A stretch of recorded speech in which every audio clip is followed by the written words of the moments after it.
everybody. This is Jake Stenzi, host of Jake and Gino podcast here with my co-host, the multifamily mentor, the coach, the chef, the father, six, the best-selling author, Daddy, Gino Barber. Gino, how's it going? Jake, I'm doing excellent today. You know why I'm doing excellent? Ask me why. Gino, why are you doing excellent today?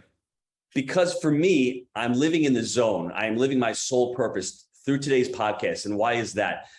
This call to me is all about coaching. It's really about life coaching, and it's about bringing to the listener and having those empowering questions. We're going to be asking questions on the show to you, the listeners out there, to really ponder what your future looks like. To have any limiting beliefs, to dispel those limiting beliefs. Let's talk a little bit about interpretations, assumptions, and maybe a little bit of those gremlins in our head. And let's tackle all of those. And we're going to be talking about a movement that we've heard out there. And we've had a couple of guests on the show. We've had a couple of students who have gone through this movement, and now they're totally dispelling that because of the limiting beliefs and the scarcity mindset that it allows. So I'm here to discuss what your sole purpose is as the listener, and really discuss what the future looks like for y'all. He just said y'all. Gino's fire. The Jake and Gino show is fire. Multifamily Mastery 5 is fire. But today we're talking about the FIRE movement. What the heck is the FIRE movement? We had a Closers Club case study a few weeks ago. We had some Jake and Gino community members bring it up and basically told us why they abandoned it. Recently, Gino, who was the other? Oh, we had, who was the other guy we had on the show just recently here that was talking about it? MJ. DeMarco, not Michael Jordan. Yes, MJ DeMarco, who's the MJ of all things finance. But he was, to be fair, he was railing on it a little bit. But I think today we're going to unpack this FIRE movement a little bit because I wasn't super aware of it. I get it. Living down by the creek in a tin van is not necessarily my ideal definition of retirement, but I understand where folks are coming from. So, Gino, why don't you kick this off and just unpack the FIRE movement a little bit for us, and then we'll get into this. Jake, before I even unpack the FIRE movement, I've got a question for everybody out there.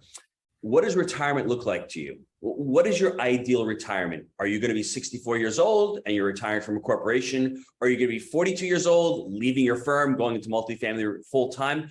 Let's define that right now for you. For myself, when I was 38 years old, the Great Recession hits, and I said to myself, this small business is not going to carry me along for the next 30 years. My body is not going to hold up 12-hour days working in a 110-degree kitchen, being screamed at, making less money and working harder. So my idea of a retiring from my small business was not feasible to me. So I had some hard questions for myself. My problem was that I'm a workaholic. I love to work. I thought I'd retire, go down to the beach, hang out and play with the kids all day. To me, that gets boring real fast, because what I learned, once you become financially free, all of a sudden you want to create impact in life. You want to start giving back and contributing. How can you do that when you're only making $4,000 a month through a mutual fund and being able to pull that money out? I couldn't do that. Plus, I wanted to continue to grow, because for me, if I'm not growing personally, financially, spiritually, as a family, I'm dying. So I didn't want that retirement to be sitting around doing nothing and going on vacation and going on trips. I wanted to incorporate that within my business, within my life, because I think family and life and business are all intertwined. I love when my kids come to our events. I love when Jake's kids come. It's all a big family event. And the Jake and Gino community is all about family. So that's what I envisioned my retirement to look like. And at 41 years of age, I started investing with Jake in multifamily. It takes us 18 months to find that deal. At 43 years old, I am in a 25-unit property with Jake Stenziano and my brother Mark. I am rocking and rolling. I'm living the life. 3 months later, we buy our second deal. 6 months later, we have our third deal. We have 200 units, and I see the path. I'm like, I'm leaving the restaurant. I'm going to Florida. I'm going to sit on the beach, and I'm going to retire, and I don't know what to do. Maybe I'll start investing in real estate down in Florida. Well, I do leave the restaurant in March of 2016, which for me was a seminal moment in my life. I was able to finally leave a restaurant and a business that I had been working at for 20 years, shattering the limiting beliefs, shattering the assumption of, oh, you're only going to be able to work in a small business. I had one restaurant for over 20 years. And at that point, I had almost 1,500 multifamily units within 4 years of working with Jake. And my retirement paradigm was completely shattered at that point. I moved down to Florida And I'm with Jake. And I'm like, Jake, what do we do? I can't help you up in Tennessee. The valuations down here at that time we thought were really high. So we're like, let's start the Jake and Gino community. Let's start writing books and doing podcasts. Probably one of the best ideas that we've ever generated, because after 1,000 shows, podcasts, YouTubes, interviews, we've become such better investors. But more importantly, for me, I've been able to really create an impactful life for myself, for Jake. I've been able to grow personally, being able to have the personal development, learning the skills, cadence of accountability, the rhythms, the routines, the systems that have allowed our property management company, our investment company to grow. And I've been able to share that with the community. So I challenge everybody out there, stop and think of what retirement is really defined for you. And then you can say for yourself, is the FIRE movement ready for me? Is it something that's viable for myself? Or is it something that, it sounds great in theory, but it's not going to lead me to a purposeful life. And I'm not going to be able to create more impact through this movement, Jake. Gino, suspense is great, and I get it, but I got to give the folks the definition now. And I went and I actually got it pulled up. I'm getting so tech savvy. I have Investopedia up while I have you. So we're going to go to the videotape, folks, just so we can give some context, because I don't want to leave folks too far behind. So according to Investopedia, what is financial independence, retire early, AKA FIRE, not the emoji on Instagram. All right. Financial independence, retire early is a movement of people devoted to a program of extreme savings. Okay, I like that. An investment that aims to allow them to retire far earlier than traditional budgets and retirement plans would permit them. Oh my God, I got so much to unpack here. Born out of the 1992 best-selling book, Your Money or Your Life. No. It doesn't have to be one or the other. We're going to unpack that too. By Vicky Robin and Joe Dominguez. FIRE came to embody a core premise of the book. People should evaluate every expense in terms of a number of working hours it took per day. That is a limited mindset. That is a scarcity mindset. And it doesn't have to be one of the other folks. We're about abundance here. And this is exactly why this didn't work for me personally. It's not in my DNA to say, can I have the cheese on my cheeseburger, or do I just get the burger? It may be healthier for me to just get the burger, but sometimes I want the cheese in the burger and I don't want to stress over it. So for me and my values, this type of thinking doesn't work. And you heard these extreme examples where people went and bought the RV. They had, $20,000 to live off of for the next 40 years, but they didn't have to work. Work doesn't have to be a bad thing. Gino just said the minute he stopped working, he started losing his bleeping mind. How many times have you heard stories from people that retired and then died? Probably had something to do with their soul. They weren't fulfilling themselves. They weren't living a fulfilled life. So I think the challenge here for me is to actually find something that I enjoy doing that gives me fulfillment in my life, where I can enjoy showing up every day, impacting others and growing. Because to me, this FIRE movement, it reeks of scarcity. It's a scarcity mindset. It's a lack of impacting the world. It lacks impact. It sounds aggressive. I know I may be being harsh here, because maybe it works for you, and that's okay. But for me personally, the scarcity, the lack of impact, the lack of fulfillment, I don't want to sit down by the creek in a van just because I don't have to work. What am I going to do? Look at the crickets? Am I going to play with the frogs all day? That might be fun for a little bit, but to Gino's point on the beach, that's going to get old pretty quick. And Jake, you said something that's really I should highlight. You're talking about being selfish. When you're retiring and you're by yourself and you're doing nothing to impact the world and to give back, that's sort of being selfish. In my perspective, we've been able to employ hundreds of people over the last 5 years. We've been able to create massive wealth.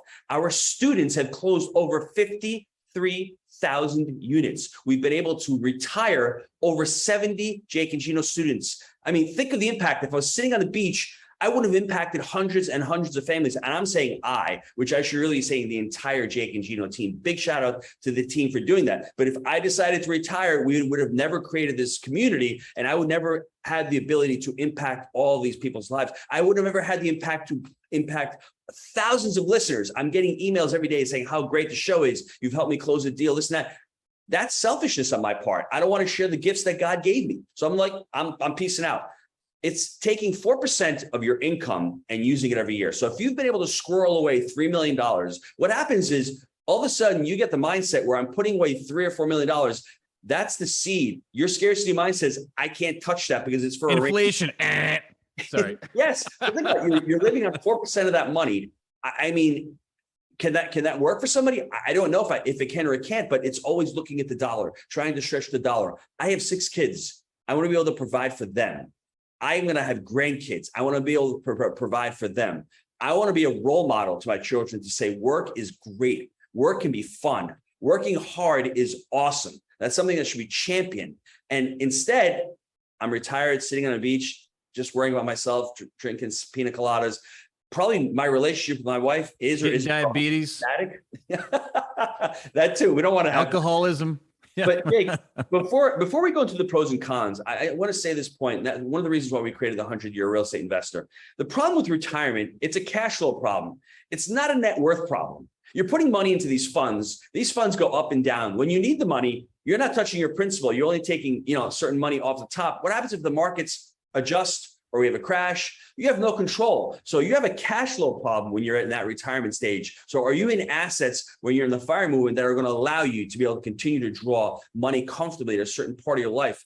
You have to answer that question. And that's a very difficult question to answer. And really what Jake says, it comes down to a scarcity mindset. We did a podcast with Garrett Gunderson a couple of years ago. He talks about soul purpose. He talks about abundance versus scarcity. And it really wraps around into this. If you want to live an abundant life and you want to live a life of impact, the FIRE movement, I'm sorry, is not for you. That may be harsh words. And you may be saying to yourself, well, you don't know me. But if I know the Jake and Gino listeners out there, you guys are all locked in. You all want to create impact. You all want to create wealth. You want to have legacy wealth, legacy skills, generational skills. You're all thinking about the future generation. And how are you going to generational impact, Broseph?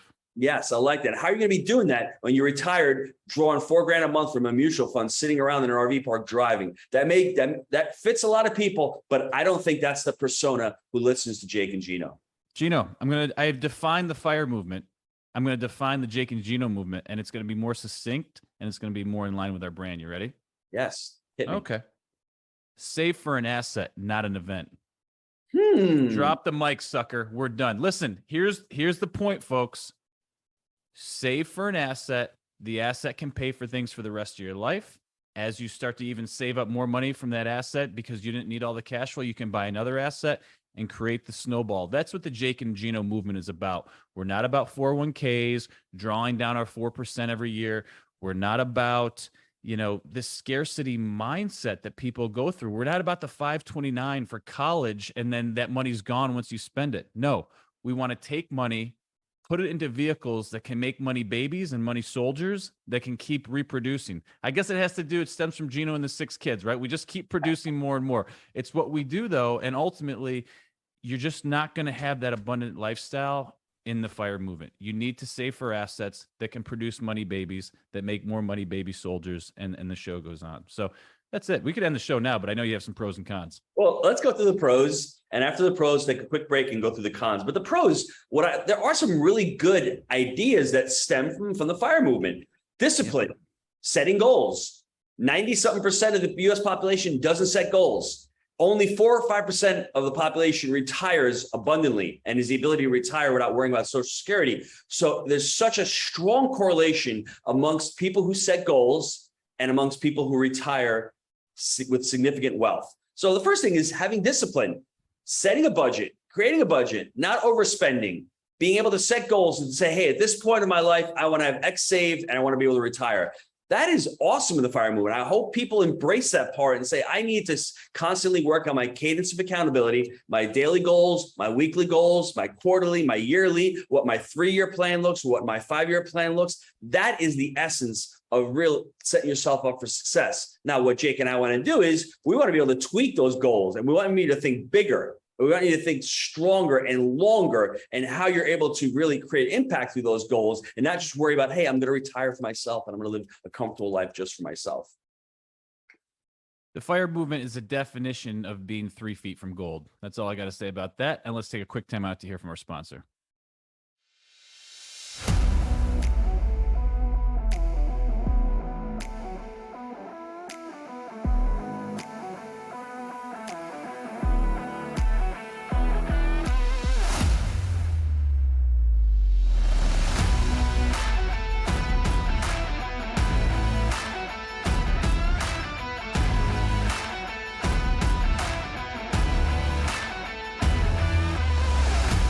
are looking to get involved in multifamily, this is where you need to be.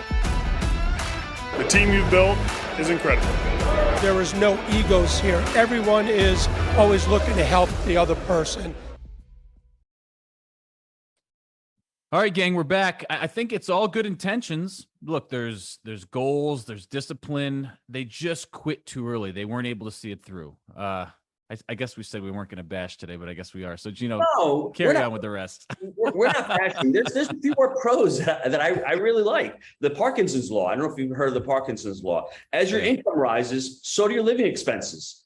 Yes. You become mindful of your expenses with the FIRE movement. I mean, just because you get a $30,000 raise doesn't mean you got to go out and buy a $100,000 car. You put that money aside and you invest that money. That's what Jake and I did. We're living on 10% of our income right now because we can. We have to. We're reinvesting the 90%. So we're adopting the really good elements of the FIRE movement. You're increasing your income. The third one, with the FIRE movement, you're trying to increase your income as much as possible because you're trying to save as much as possible. So increasing your income is a phenomenal thing because we want to be able to put that money into, like what Jake said, to buy an asset. And that asset will start paying for those events. And the fourth one, you're encouraged to save and invest. I mean, that's the epiphany of trying to build wealth and trying to create generational wealth. They're telling you, hey, let's save this money and let's invest it. Now, the investment vehicles they choose obviously are not the ones we would.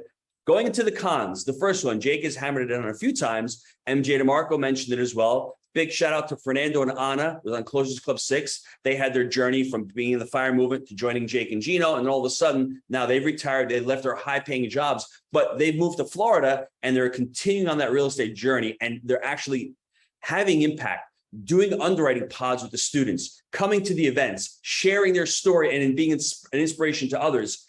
They would have lost all of that if they had not left the FIRE movement. So that scarcity mindset is huge, with a big detraction in my estimation about what the FIRE movement is, because you need to squirrel that money away, don't spend any, cut those expenses, no cafe lattes, make sure all the getting saved, all that kind of stuff. And how do you enjoy life? If your enjoyment is life is going to Starbucks, sitting down and spending $4 on a coffee a day, and you take that away just to be able to save $4 a day, and that's like another $3,000 a year, whatever it is that really adding value to your life? Are you really being abundant in your life? You really have that scarcity mindset. Enjoy the damn coffee. It's $4 a day. You're not going to get rich over $4 a day. I'm saying, like, if you go to a restaurant every day and spend $30 a day, I can understand that. But let's not be so scarce that we can't enjoy the little things in life, because those little things in life fuel us and inspire us and set the stage for the remainder of the day. Number two, this is what my Yaki Boom Boom just said before: inflation. Inflation destroys the plan. What happens? I mean, like, we got 9% inflation going on. Oh, I'm making 4% of my mutual funds. You're losing because you've got you got capital gains taxes and you've got inflation. So that's a huge one. Whereas we're buying assets that keep up with inflation. Rents are up 9% this year. Our portfolio is expanding. Our assets are increasing in value because of inflation. So be careful with the FIRE movement and inflation when you've got money sitting in assets that are mutual funds or bonds. It's very, very tricky. Inflation is a killer. I see my boy, he's smiling over there. Well, no, I'm thinking you got your little tin RV thing down by the water and you're having your little fire pit, but then you actually wanted to take it out, but you can't because gas went from $2 to $5. You can't do that either. So you're really pinned down by the creek now. Think about that. And then all of a sudden, you know, they're telling us that the creek's on the rise and that the water level. So you're done. You can't get the tin can away from there because you're gonna get flooded out. So what are you gonna do in the FIRE movement, man? I got a few here real quick. Living on as little income as possible. I mean, that's the definition of scarcity. I can only take 4% out of what my nest egg is. That is hurtful because 4% today. Go 5 years from now, those dollars are a lot cheaper 5 years from now. It ain't gonna go as far as it was now, right? You're a penny pincher. I mean, Papa Gino wants to be able to give to kids and his grandkids. How am I going to be doing that if I'm like, hey, Jake, I'm only $4,000 a month. I can't give it to my grandkids and my kids. Remember, once again, we're making light of this, so we're having a good time about it. But what we're trying to do is really expose the thought process and the mindset of what you want out of retirement. If that's what you want, great. Just understand that going in eyes open. And we challenge that because MJ said something very powerful on the podcast that really stuck with me. Our economy and our social media and our media is promoting this crap because they want people to live in scarcity. They want people to live in fear. Because what happens is there's no big things going on. They're able to control us. So do you want to live that kind of life? I don't. I want to live a life as big as possible and what God gave me. And that's what I want to do. I don't want to live that life. I don't want to listen to the media telling me that I need to have a tiny home and if you want it, like I said, it's great, but don't be promoting that message to the masses. We want to uplift people out of poverty. We want to create impact. And by penny pinching, it ain't going to happen. Maybe opting out on your peak years and earning an impact. This is one that people don't think about. If you're 43 years old and you're about to retire and go live down by the creek, you've got another 15 to 20 years of runway of making some significant money. I didn't start making significant money, and Jake can probably back this up as well for himself, until I was in my mid 40s. That's when I retired and I left the restaurant. All of a sudden, game on, my income exploded. Can you imagine if I had just left? I would have left millions of dollars of income and doubled, 7 figures of net worth on the table that I would not have created because I decided to, hey, I'm leaving, I'm retiring at 43. I just got started with my skills and my experience and my ability to become better at the things I'm doing right now. I would have left those peak years on the table if I decided to retire and go to the FIRE movement. Well, and if you're eating the crawdads down by the creek, I don't think it's good for long-term cholesterol health either. So you got to be careful there. It's kind of like the shrimp. You gotta watch out. But in all seriousness, guys, you want to get around a group of like-minded investors that believes in saving for assets and not an event. Check us out. We're going to be at Multifamily Mastery 5. An amazing lineup, some of the biggest and brightest minds in real estate. November 5th and 6th at the Gaylord Palms in Orlando, sunny Orlando, Florida. It's a A++, multifamily investing conference of the year. Beautiful event center. There's gonna be crocodiles there, not crawdads. We're gonna be doing it big. We're gonna have some big entertainment there as well. So, Gino, great job today as always, and we'll see you at MM5. Thanks, Jake.